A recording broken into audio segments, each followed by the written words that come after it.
മൊബൈലിൽ screen recording എങ്ങനെയാണ് use ചെയ്യുന്നതെന്നാണ് ഞാനിന്ന് കാണിക്കുന്നത്. ഈ സ്ക്രീൻ റെക്കോർഡിംഗ് നമ്മൾ ഉപയോഗിക്കുന്നത് എനിക്ക് വേണ്ടിയിട്ട് ഫസ്റ്റ് ഞാനൊന്ന് നോക്കി. കാരണം എനിക്ക് എൻ്റെ വ്യൂസും, അതായത് എൻ്റെ ചാനലിലെ വ്യൂസും, അല്ലെങ്കിൽ എൻ്റെ എത്ര എമൗണ്ട് വന്നു, ഈ മാസത്തെ റവന്യൂ എത്ര, അങ്ങനത്തെ കാര്യങ്ങൾ കാണിക്കാൻ വേണ്ടിയിട്ട്, പ്രേക്ഷകരിലേക്ക് കാണിക്കാൻ വേണ്ടിയിട്ട് ആണ് ഞാൻ ഈ സ്ക്രീൻ റെക്കോർഡ് എങ്ങനെയാണ് ചെയ്യണമെന്നുള്ളത് ഗൂഗിളിൽ തപ്പി കുറച്ച് വീഡിയോസൊക്കെ കണ്ടിട്ട് നോക്കിയത്. ഓക്കെ, അപ്പം നിങ്ങളെ ഞാൻ പരിചയപ്പെടുത്തി തരാം. നാളെ നിങ്ങൾക്കും ഇതുപോലെ ചെയ്യണം, അല്ലെങ്കിൽ നിങ്ങൾക്കും എന്തെങ്കിലും കാര്യങ്ങൾ കാണിക്കണം എന്നുണ്ടെങ്കിൽ ഉപകാരപ്പെടുമല്ലോ.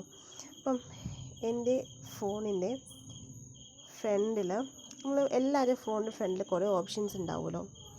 അതിൽ സ്ക്രീൻ റെക്കോർഡിംഗ് എന്നുള്ളൊരു ഓപ്ഷൻ ഉണ്ട്.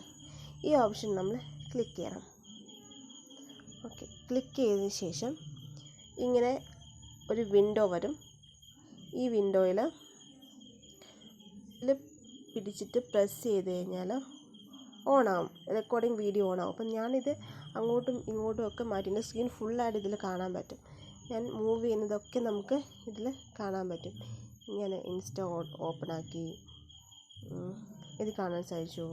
അങ്ങനെ എല്ലാ കാര്യങ്ങളും, ഈവൻ വാട്സപ്പ് ആണെങ്കിൽ എല്ലാ കാര്യങ്ങളും നമുക്ക് കാണാൻ സാധിക്കും.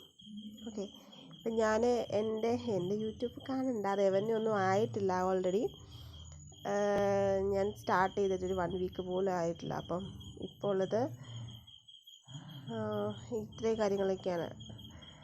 അപ്പം നിങ്ങൾക്കിതൊക്കെ ഇങ്ങനെ നിങ്ങൾക്ക് റവന്യൂ ഒക്കെ ആയതിനു ശേഷം നിങ്ങൾക്ക് ഷെയർ ചെയ്യണമെന്നുണ്ടെങ്കിൽ നിങ്ങൾക്ക് ഇതുപോലെ എടുത്തിട്ട് നമുക്കിങ്ങനെ സ്ക്രീൻ റെക്കോർഡ് ചെയ്തിട്ട് അത് എഡിറ്റ് ചെയ്തിട്ട് ഇട്ടാലും മതി.